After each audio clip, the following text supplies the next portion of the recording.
Robert Wolf reporting from the center of the Mopar world for March 2023, the last call Hemi event in Las Vegas, Nevada. On a random Monday in March of 2023, Dodge summoned the Mopar faithful to the desert in Las Vegas for an event that was touted as a farewell to all Hemi cars being offered by the corporation, with a very special build-up surrounding one final edition Hemi-powered Super Challenger that I'm sure everyone knows by now is the Demon 170. I believe there's a good possibility that those that attended this event were not looking at Dodge's last Hemi car, but rather Dodge's next Hemi car. That's right, I'm saying I believe there's a good possibility that the Demon 170 will not be the last Hemi car Dodge offers to their customers, and that 2023 will not be the final year you can get a Hemi and a Dodge. Behind me sit the two nondescript trucks carrying Dodge's special show cars, which include what Dodge claims to be their last Hemi car, and another which I believe will be their next Hemi car. But before we get to that, let me take you on a look around the last call event at some rare Mopars that will go down in history as being more rare than the new Demon 170. When someone says four-door Mopar truck, most people's minds go to Rams like this one. But Dodge was the very first of the big three to offer a four-door truck similar to this one way back in 1963. Rob here brought an interesting one. Tell me about this new four-door you put together. You've had this for a while, but we've never seen it. Yeah, first time I had a chance to get it out and about at a good show like this. It's a mid-year 65 D200 crew cab. It was originally a Poly 318, but I put a 413 in it with a 518 overdrive transmission. Was it originally a black truck? No, it was originally desert turquoise. Okay. I like that color, but it's more of a 50s color It's a big truck for turquoise. So yeah, that's a lot of turquoise. So I decided to go black like my other truck. Yeah. But it did have a white top and it had black and white interior like I went back with. Cool. Well, thank you for bringing it out. Glad to finally see it, Rob. Yeah, you're welcome. Glad you like it. That's beautiful. One of the more interesting cars here today probably goes very unnoticed, but it's probably one of the rarest things here. Michael brought this car down, and it is in fact a fire chief's car. Tell me about this, Michael. When I bought it in 2007 out of California. Somebody had purchased the car, and the person told me at the time that it was a fire chief's car. Right. Our former fire chief's car out of Portland. So I took the car, took it home, got home, started going through it, and I found the coax cable. I found the handle for the Motorola two-way on the dash. It had a small antenna right here on the front fender, and it had one in the trunk. Right. I replaced the trunk because the L was rusted through. So it actually had two antennas on the front. It had two antennas. Yep. One up here, the radio, and then the one for the other in the back. Other than that, then decoding the VIN tag, everything that's on the car is the way it was made. Well, actually it started off a different color, correct? It started out as red. Red, and they painted it yellow. Correct, yeah. And then somebody else painted it back red. Yeah, somebody bought it off of the city of Portland and tried to paint it red again. Yeah. So it's back to the red, but you can still see the yellow. So the cool thing about this car that we'll show you in a minute, cloth seats with buddy seat, really interesting. But it's in fact a sunroof car, and it's a power window car. Very, very rare for this year. So thank you for showing it to us. Thank you. I'm glad we got a chance to catch up with you. All right, thank you. These are all cars from the museum? Yes. Or what was the museum? Yes. Yeah. We have this is the first Demon, the test car. Cool. So what's the state of the collection these days? All in good hands. Okay. All are still there. Right. So everybody's worried there's no museum now, that they're going to go away, but that's not the case, right? None have left. Right. We have more than we ever have. Really? And you keep them all in the basement, and you kind of bring them out one at a time and move them around? Is how you do it, or? Well, I don't know what I should say. Don't tell me anything you don't want anybody to know. No, we still have our normal shop. Right. Take care of them as needed. Take them to different shows like this. Mm-hmm. They go all over the country, all over the world. Well, as an enthusiast, we appreciate you bringing them out. It means a lot seeing these cars. So thank you for your effort. Thank you. So if you want to see an example of a true OG Demon, there is no better example than this one. It's a 1972 340 car with the ultra-rare factory-optioned soft-top sunroof. I used to own what I believe the only known 71 Demons with one of these tops.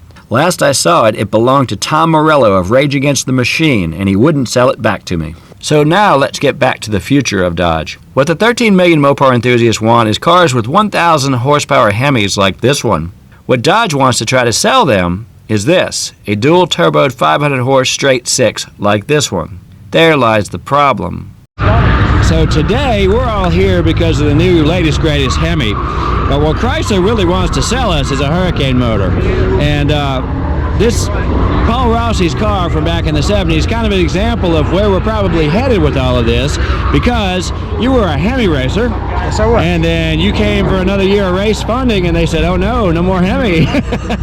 So you put this so you put this 440 program together and proved that that thing would work because you had no choice. But it worked very well. I had a gun to my head. Yeah. So where I think we're going with this, and tell me if you agree, is I think we're going now with the new Hurricane motor versus the Hemi motor, and that's going to become a big swap into cars like this. Is that the case? Yeah, I completely agree with you. Okay. The twin turbo i6 3-liter, these i6 motors, BMW, they're iconic. They built their whole reputation on an i6. Right. How about the Supra, twin turbo, Right. 1995 Supra? That's an iconic engine. Right. I mean, this is a great package. It's just we have to be able to go back a little bit and rethink it, because we have to start having less cylinders, make more power, and we're going to do that with this new Hurricane i6. Now you're going to do that with an older Challenger or a newer Challenger?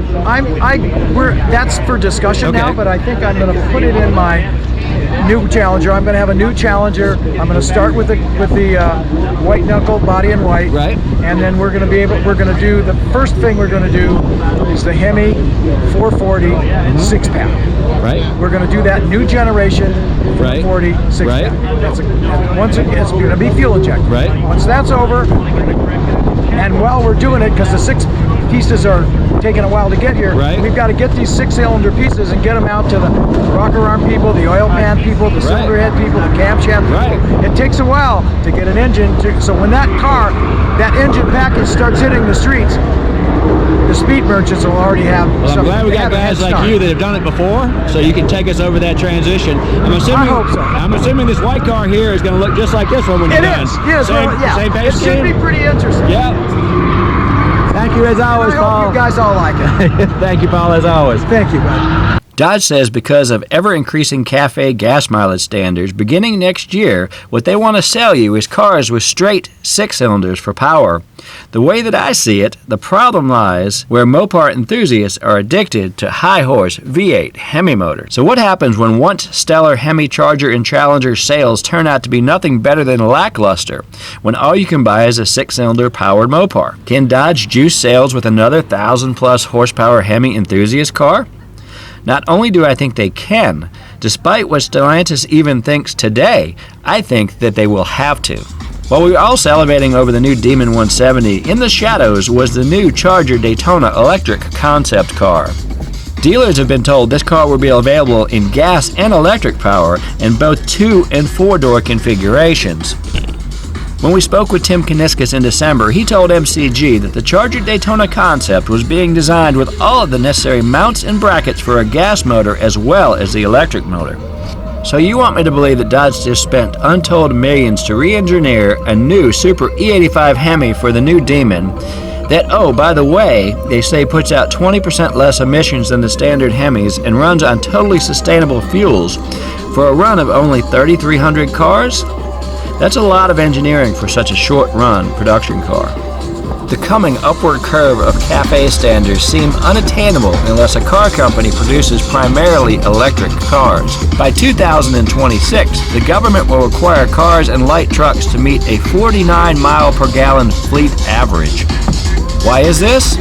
Not because of a law that was passed by our representatives, but rather because Joe Biden decided it was the thing to do. These insane, looming CAFE restrictions were decreed by executive order, so all it would take would be a change of president to bring back the sanity to the car business, once again letting the customer make the choice of what kind of vehicle they would like to buy.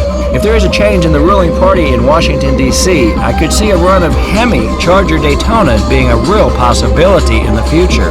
But what do you think? Let me know in the comments below. What's up, Ed B? How's it going? What do you think?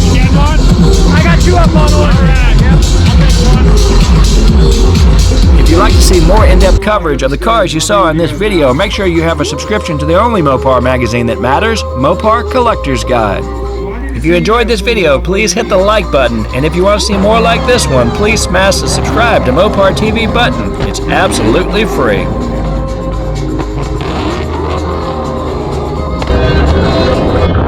That's a wrap from Las Vegas, Nevada. Hemi last call. These guys will party into the night. I'll take a red eye home. Until next month, I'll see you on the pages of MCG.